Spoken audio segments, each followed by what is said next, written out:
Nakaburol na po ang nasawi sa nangyaring pagsabog ng acetylene tank kahapon sa Quezon City habang ginagamot pa rin ang ilang nasugatan sa pagsabog. May live report si Oscar Oida. Oscar? Sa tuling ito ay mababakas pa rin yung iniwang pinsala na nangyaring pagsabog dito sa kanilalagyan natin sa may Santa Catalina Street, Barangay Holy Spirit, Quezon City. Makikita natin butas-butas yung mga pader at yung bumungan ng naturang metal shop ay wala na. Sa lakas nga ng pagsabog na ikinamatay ng isa sa kanilang mga tauhan na unang kinilalapiya sa alias na Junjun. Pero kanina sa pag-follow up natin, napag-alaman natin na ang pangalan nitong nasawi ay si Wilfredo Escarlan, isang 40-year-old na tauhan ng naturang metal shop.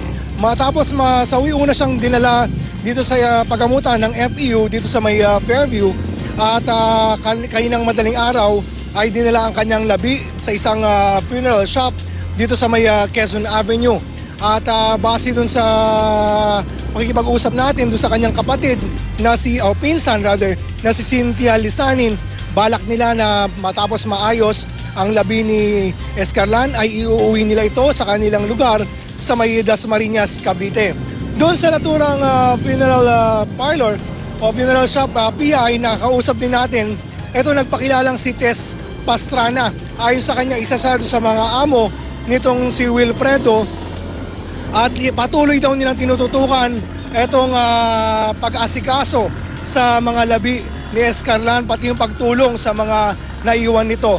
Hindi lang yan, pati daw yung mga nasugatan ay patuloy raw nilang tinutulungan. Sa katunayan, bago raw siya nagpunta doon sa naturang funeral parlor, ay nanggaling muna siya sa may East Avenue kung saan nga nakakonfine yung mga nasugatan na bunsod ng nangyaring pagsabog dito sa may Santa Catalina. Tinanong din natin siya kaugnay doon sa sinasabi ng taga Bureau of Fire Protection na paglabag niya, kabilang na rin sinabi ng barangay na walang permit yung kanilang shop. At ang kanya naging paliwanag lamang, Pia, ay ayon sa kanya wala pa raw isang linggo nag-ooperate yung kanilang negosyo at nasa proseso pa rin lang daw sila ng pag-a-apply ng permit para nga sa kanilang metal shop. Pia? Maraming salamat, Oscar Oida.